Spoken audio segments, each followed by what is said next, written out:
結構難しそうに考えちゃってるけど、やってみたら案外簡単なことってありますよね。昨日、ふと思い立って、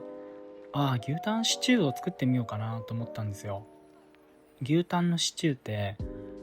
濃厚で美味しいじゃないですか。あれちょっと食べてみたいなと思って。牛タンって、アメリカのスーパーでね、ちょいちょい売ってるんですよ。僕はテキサスに住んでるんですけど、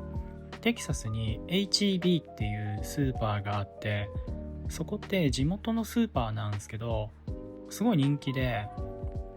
土地柄っていうかね、美味しいお肉たくさん売ってるんですよ。で、そこにね、牛タンも置いてあって、で、大体ね、30ドルぐらいで買えるんですよ。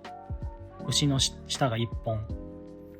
もう高いのか安いのかちょっとわかんないんですけど、30ドル。日本円だと4500円ぐらいですかね。で、牛の下って、結構さばくのが大変そうだなって思いませんかね。いやね、僕もね、なんか同じ感じで、ちょっと躊躇してたんですよね。一回ね、やったことあるんですけど、あんまりね、うまくいかなかった感じがして、で、それからその、スーパー HEB っていうとこでね、牛タンをいつも見かけるんですけど、素通りしてたんですよ。いや、でもね、ちょっと記念日だし、みたいなね、ちょっとそういうのも重なって、家でね、牛タンシチュー作ってみようかなってね、そんな話になって、で、牛タンを昨日ね、買ってきたんですよ。で、さばく前にね、ちょっと調べるじゃないですか。どうやってやったらね、綺麗にさばけるのかな、みたいな。で、便利な時代で、牛タンさばこうと思って調べたら、もうすぐさばき方のコツみたいなの教えてくれる YouTube 動画がいくつも上がってくるじゃないですか。で、それ見てて、で、どんな感じにやるかっていうと、まずね、結構ね、冷えたお肉使うんですよ。ぬるくなってね、るお肉って、ブヨブヨになっててね、舌がね、ブヨブヨってすごい切りづらいじゃないですか。想像した感じ。なのでね、冷えたお肉がいいなって。で、それをね、下のね、先っちょをね、まずね、包丁で切るんですよ、ちょっと。で、牛タンを横に向けて、で、その切った下のその先の方から包丁を入れて、で、横側をね、ズルズルズルってね、剥いていくんですよ。で、下の皮って、牛の下の皮ってすごい分厚くて、ぐっとね、力入れないと切れないぐらいなんで、その下の、その内側に包丁を入れて、ぐーっとね、内側の肉をね、剥いでいくみたいなね、そんな感じなんですよね。で、それをね、下のね、両側をやって、次に下側をやって、で、最後にね、上側をやってってね、やってみたらね、それだけの話だったんですよね。本当に。あれと思って。で、その塊の下のお肉がドンとね、できるんで、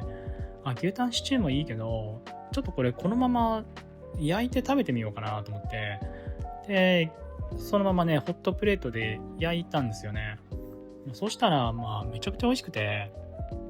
ここがその、タン先で、ここがその、タンで、ここが上タンでとか、なんか場所があるんですけど、やっぱね、上タンのとことか、めちゃくちゃ分厚いのにすごい柔らかいんですよね。逆にね、下先とかああいうとこってちょっと硬くて、なるほどね、これは値段の差出るわと思いながら、ちょっとそんなん食べてたんですよ。でね、牛タン食べながらね、ちょっと考えてたんですけど、いや、なんでね、こんな簡単なことでね、躊躇してたんだろうな、みたいな。なんかその、なんかね、躊躇しちゃってたんですよね。でね、ちょっといろいろ考えたんですけど、なんかやって、これができたみたいなことも積み重なっていくけど、その逆で、やらなくて、例えばスーパーの前で牛タン見かけても見送るっていうのも、ずっと繰り返してたら、これも積み重なっていくんだなってね、なんかそんなことを感じたんですよね。なんていうんですかね、筋肉の筋トレみたいに、やらないっていうのも、もうやらない力がどんどん強まるんじゃないかななんてね、そんな風に思いましたね。なんかね、新しく本をね、ちょっと買って読んでみようかなみたいな、そういう時あるじゃないですか。で新しい本を読もうかな、やめようかなと思って、そんな感じで机に置いてたりするじゃないですか。でそうすると、その本を見ても、あ、今日ちょっとやめとこうかな、ちょっと疲れてるし、みたいな、それを何日も何日もやってたら、あ、これは読まない本なんだな、みたいなね、なんかそういう訓練をね、しちゃってる気がなんかするんですよね。思い立ったが吉日、思い立ったが吉日って言葉あるじゃないですか。いや、あれ、ほんとっすよね。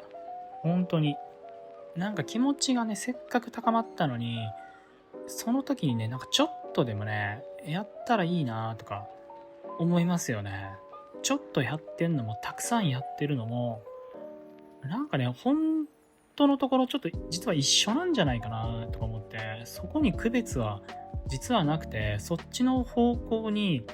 こう力というか意識というかベクトルを向けるのがなんかすごい大事。だからほんのちょっとでもやったらいいのかなとか、なんかそんな思うんですよ。本でも最初だけね、目次だけ読むとか。でもなんでそれができないのかなと思ったら、やっぱね、忙しいんですよね。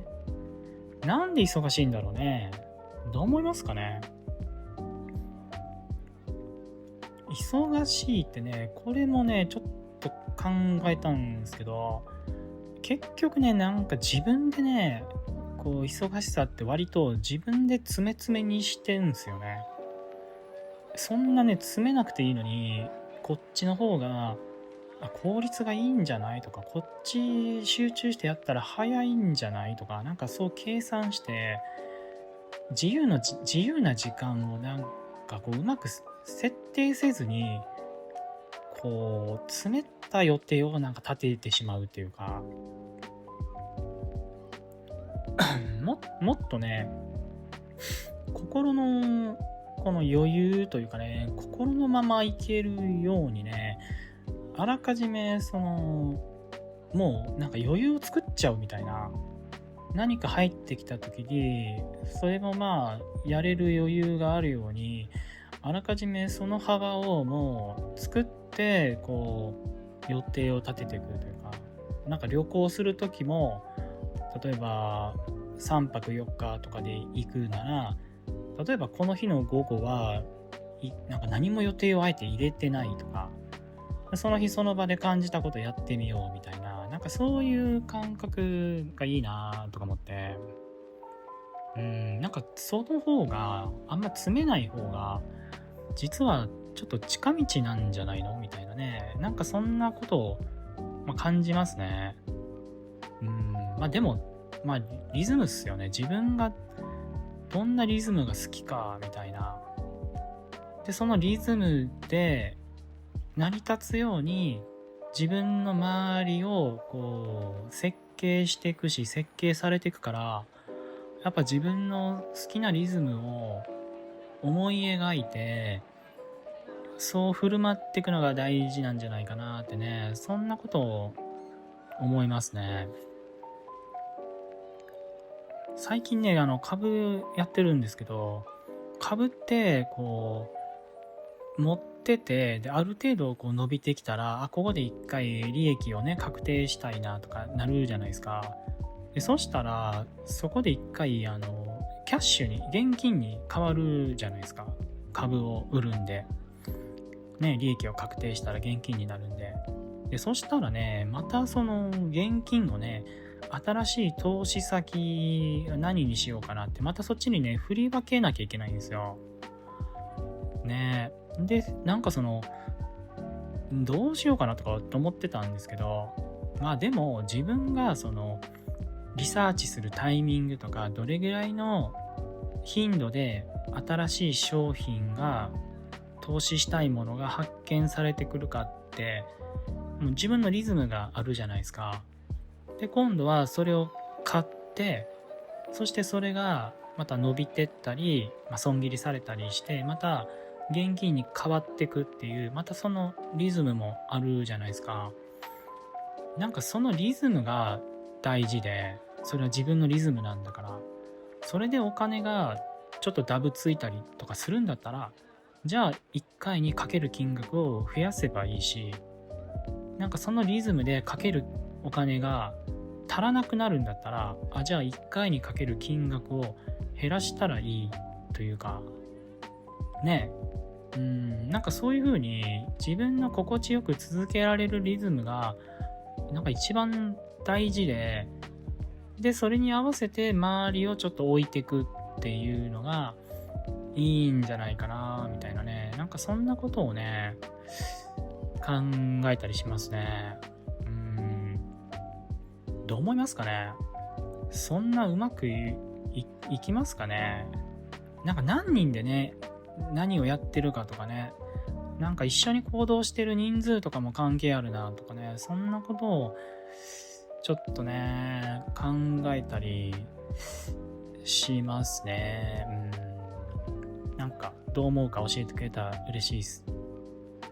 ちょうどね、今ね、残りの牛タンのね、半分ぐらい冷凍したんですけど、ちょっと圧力鍋に今入れてね、ちょっと牛タンシチューの準備してて、そろそろ出来上がるんで、この辺で終わりたいと思います。聞いてくれてありがとうございました。ではまた。